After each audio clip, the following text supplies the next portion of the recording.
तो हम लोग थे स्कॉलर का मतलब होता है आलिम। तो वो दो बड़ी ज़बानों के, अरबिक और पर्शियन लैंग्वेज के, उनको बहुत ज़्यादा इल्म था। वो इल्म रखते थे अरबिक और पर्शियन ज़बान का। पर्शियन कहते हैं फ़ारसी को। जब वो 20 साल के थे तो उन्होंने एक अच्छी और शरीफ लड़की से शादी कर ली थी। He showed great kindness to his wife and lived at home for many years. वो अपनी जो बीवी से थे वो काफ़ी ज़्यादा काइंड, उससे बहुत अच्छी नेचर थी उनकी, तो बहुत अच्छे अखलाक से उनसे बात करते थे अपनी बीवी से, और वो घर पे रहे थे काफ़ी सालों के लिए। His heart, however, turned more and more towards religion. थोड़े अरसे के बाद जब वो काफ़ी सालों तक घर पे रहे, लेकिन उनका दिल जो था वो रिलीजन की तरफ, दीन की तरफ बढ़ता ही जा रहा था, वो रुक नहीं रहा था। और वो and he felt restless in living a normal domestic life. और उन्हें बेचैनी होने लगी थी एक नॉर्मल डोमेस्टिक लाइफ जीने के अंदर, कि मैं एक आम सी ज़िंदगी क्यों जीऊँ। वो अल्लाह ताला को, मतलब कि इतनी मोहब्बत उनके अल्लाह ताला के लिए बढ़ रही थी कि वो घर अपना उन्होंने छोड़ दिया था। और वो एक आगे हम आप पढ़ेंगे कि वो कहाँ पे जाके रहने लगे थे। व्हेन हिज फादर डाइड, जब उनके अब्बू का इंतकाल हो गया था, शाह अब्दुल लतीफ़ ने अपना घर छोड़ दिया था and went to live on a mount at some distance from his village.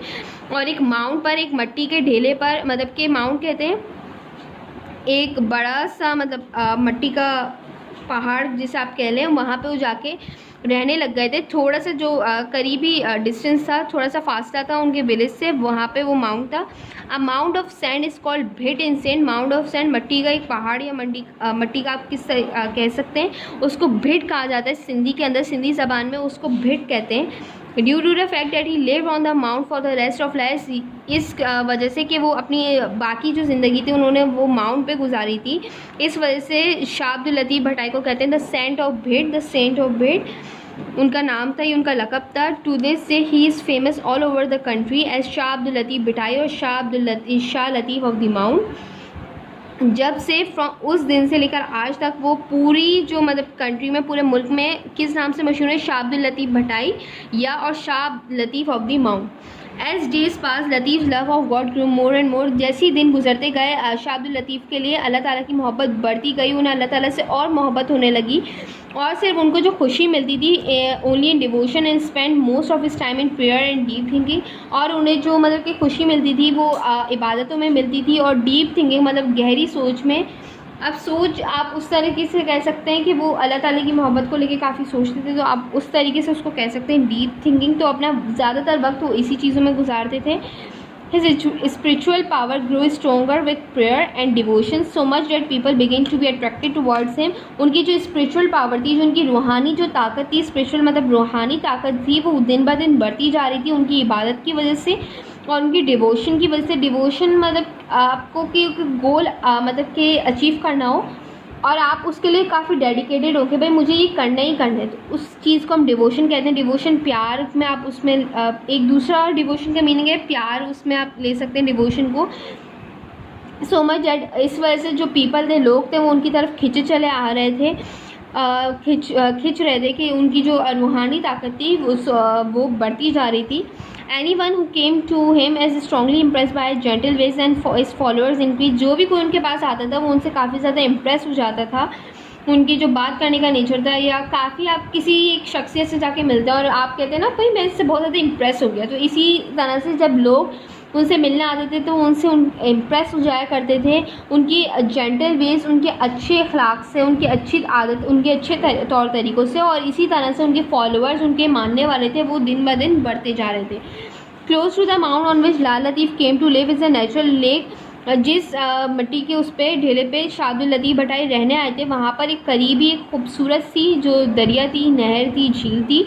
His poetic nature love the काम एटमॉस्फेयर। जैसे कि आपने पढ़ा है कि वो पोइट्री कंपोज करते थे, इसी वजह से जो उनकी शायराना सोच थी, उनकी शायराना नेचर थी, वो वहाँ का जो काम एटमॉस्फेयर, जैसे आप किसी नदी के पास जाके बैठ जाओ, नदी का शोर आ रहा, तो आप मतलब रिलैक्स फील करते हैं। इसी तरह से जो पोइट्स होते हैं उनको एक काम नेचर, उनको एक काम एटमॉस्फेयर जहाँ पे कोई शोर शराबा ना हो, उस तरह का नेचर चाहिए होता है।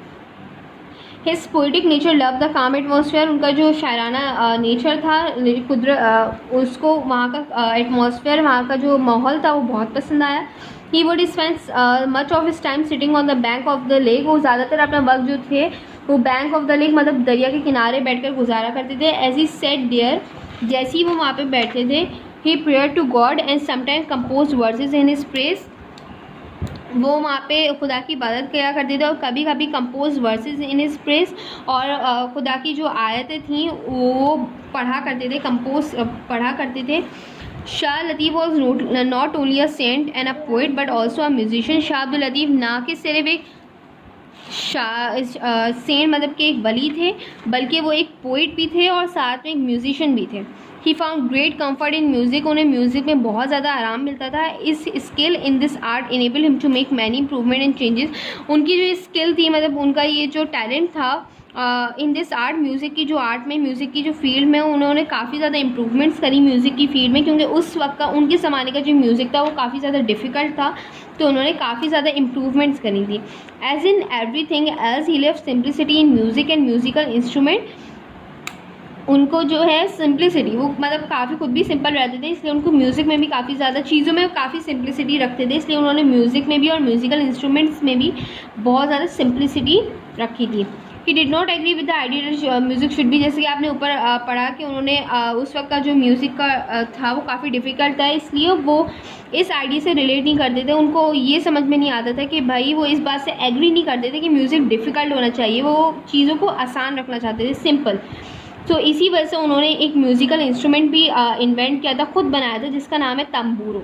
ठीक है, it was like an instrument use by the Arabs but the number of strings और डिफरेंट। तंबूरो उस म्यूज़िकल इंस्ट्रूमेंट का नाम था। आप चाहे तो नेट पे सर्च कर सकते हैं इसके बारे में, अगर आपको काफ़ी ज़्यादा इंटरेस्ट है। तो ये वो वाला इस तरह का जो इस तरह का इंस्ट्रूमेंट जो है वो अरब्स भी यूज़ करते थे, लेकिन नंबर ऑफ स्ट्रिंग्स, जैसे गिटार होता है, गिटार में स्ट्रिंग्स होते हैं, इसी तरह तांबूरों में भी स्ट्रिंग्स होते हैं, लेकिन अरब्स के तांबूरों में जो स्ट्रिंग्स होते थे वो जो मतलब नंबर ऑफ स्ट्रिंग के 1 2 3 4, तो वहाँ पे कुछ ज़्यादा भी हो सकते हैं अरब्स में और यहाँ पे कम हो सकते हैं, तो नंबर ऑफ स्ट्रिंग्स डिफरेंट था। To this day the tamburo is popular all over the, उस दिन से लेकर आज तक तांबूरो पूरे सिंध में मशहूर है। Old and young play it and sings the songs of Lal Latif to it simple but moving tunes. Old, बूढ़े भी और जवान भी दोनों जो हैं वो इसको बजाते हैं और सिंग करते हैं, गाना गाते हैं लाल लतीफ़ के सॉन्ग्स, क्योंकि to it simple but moving tunes, मतलब कि मूविंग ट्यून्स से आप इस तरह कह सकते हैं कि वो म्यूज़िक सिंपल था, लेकिन जब वो बजता था तो इस तरह लेकिन जब हम उसे बजाते थे